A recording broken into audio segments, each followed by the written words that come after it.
नमस्कार मंडळी, मी स्नेहल पुन्हा एकदा नव्याने स्वागत करते आपल्या नवीन व्हिडिओमध्ये। आज आपण बघणार आहोत टोमॅटोचे चिप्स। चला तर मग कसे बनवायचे बघूया। त्यासाठी मी इथे लाल बुंद असे 4 टोमॅटो घेतले आहे। त्याच्यातल्या व्यवस्थित बिया साईडला काढून आपण मिक्सरमध्ये ते व्यवस्थित फिरवून घेणार आहोत आणि त्याचा पल्प असा तयार करून घेणार आहोत आणि आपण गाळणीच्या साहाय्याने ते टोमॅटोची प्युरी गाळून घेणार आहोत। तर बघू शकता आपण सर्व टोमॅटोची प्युरी अशी गाळणीच्या साहाय्याने गाळून घेत आहे।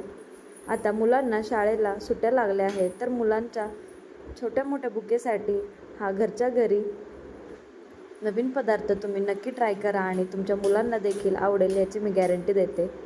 चला तर असा आपण पल्प साईडला करून घेतला। त्यामध्ये बेसिक्स असे मसाले घालून घेऊयात। अर्धा चमचा हळद, 2 चमचे लाल तिखट, तुम्ही तिखट तुमच्या आवडीप्रमाणे करू शकता आणि चव वाढवण्यासाठी मी इथे 1 चम्मच पेरी पेरी मसाला देखील वापरला आहे। 2 चमचे तांदळाचे पीठ, चवीनुसार मीठ आणि लागल तसं आपण गव्हाचं पीठ घालून याचा घट्टसर असा गोळा मळून घेऊयात। तर बघू शकता आपल्याला थोडंसं पातळ वाटत आहे, त्यामुळे मी आणखी थोडंसं पीठ ॲड करत आहे। असं जोपर्यंत घट्ट गोळा तयार होत नाही तोपर्यंत थोडे थोडे पीठ घालून अजिबात पाण्याचा वापर न करता आपल्याला टोमॅटोच्या ओलाव्यामध्येच हे पीठ व्यवस्थित असे मळून घ्यायचे आहे। तर बघू शकता थोडे थोडे पीठ घालून मी असा घट्टसर गोळा तयार करून घेतला आहे। अशाच नवीन नवीन व्हिडिओसाठी चॅनलला सबस्क्राईब करा आणि व्हिडिओ आवडल्यास लाईक करा। तर बघू शकता आपला घट्टसर असा गोळा तयार झाला आहे। थोडेसे तेल लावून आपण 10 ते 15 मिनटं हा गोळा झाकून ठेवूयात।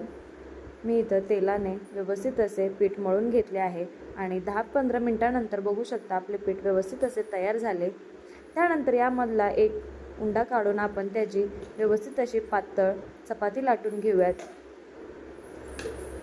तर बघू शकता आपण व्यवस्थित अशी पातळ आपल्याला नेहमी आपण चपाती करतो त्यापेक्षा पातळही लाटले तरी चालेल। आपण जेवढे पातळ लाटू तेवढे आपले चिप्स क्रिस्पी होण्यास मदत होईल। तर बघू शकता मी अतिशय पातळ आणि मोठी अशी चपाती लाटून घेतली आहेत। आता याला आपण काट्याच्या चमच्याने टोचे मारून घेऊयात, जेणेकरून आपले हे चिप्स तेलात टाकल्यावर फुलणार नाही आणि जास्त तेल देखील पिणार नाही।